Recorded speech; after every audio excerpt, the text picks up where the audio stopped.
কবজার group হবে 4 ইঞ্চি কাটা, পেছন দিকে হবে 1.5 ইঞ্চি। ঠিক আছে, কবজা যে ভাজে গ্রুপটা কথা বলছি আমি, অন্য কিছু কথা বলিনি। সামনের দিকে 5.5 ইঞ্চি চওড়া পাল্লা পাতা, অটো কবজা পাল্লা পাতা সামনের দিকে 5.5 ইঞ্চি চওড়া, পেছন দিকে 3.5 ইঞ্চি চওড়া। ঠিক আছে, আর গ্রুপ দিয়ে দেখছো পেছন দিকে ঢুকছে আমার পাল্লার দিক থেকে 1.5 ইঞ্চি চওড়া কাটিং।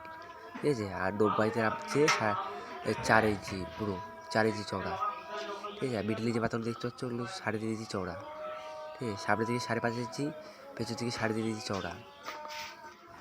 নব্বাই যে চওড়ায় নব্বা যে পাল্লা পাতা গ্রুপটা ক্লিপতে বসছে, ওই গ্রুপটা আছে একবারে অলরেডি 4 ইঞ্চি। কাছ থেকে নেবে দাগ তুলতে হওয়ার সময় কাছ থেকে দাগ তুলে, ঠিক আছে, নিচের থেকে উপর দিকে ক্লিয়ার নেবে। ঠিক আছে, কবজা ক্লিয়ার করে নেবে। ঠিক আছে, আর নিচের থেকে পেছন দিক থেকে 1.5 ইঞ্চি হবে। এই যে পেছন দিকে ক্লিয়ার 1.5 ইঞ্চি ক্লিয়ার। ঠিক আছে, 1.5 ইঞ্চি ক্লিয়ার হবে। ভেতরে যে ঢুকছে গ্রুপটা 1.5 ইঞ্চি ক্লিয়ার। ঠিক আছে, ক্লিপটা যে বসবে 1.5 ইঞ্চি ক্লিয়ার ঢুকছে। আর নব্বাই 4 ইঞ্চি ক্লিয়ার দেবে। আর পাল্লা মাথা আছে তোমার সামনের দিকে 5.5, পেছন দিকে 3.5 ইঞ্চি চওড়া। ঠিক আছে, চওড়া এসেছে 5.5 ইঞ্চি সামনের দিকে। উপরে যে পাল্লাগুলো মাথা দেখছো মাথায় মারা আছে, ওগুলো কিন্তু 3.5 ইঞ্চি চওড়া কিন্তু। ঠিক আছে, আর নিচেরটাও 3.5 ইঞ্চি চওড়া। এই উপরেটা 3.5 ইঞ্চি, নিচেটা 3.5 ইঞ্চি চওড়া। ঠিক আছে, সেভাবে মারা আছে মাথা। নিচেটাও 3.5 ইঞ্চি, উপরেটাও 3.5 ইঞ্চি চওড়ায়।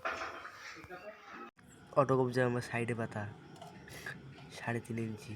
ঠিক আছে, এই পাশে 500 700 আছে। এটা আছে, দাঁড়াও দেখি, এবার সেরকম হবে। ঠিক আছে, দেখি বাসটা আছে তোমার 1 ইঞ্চি, 700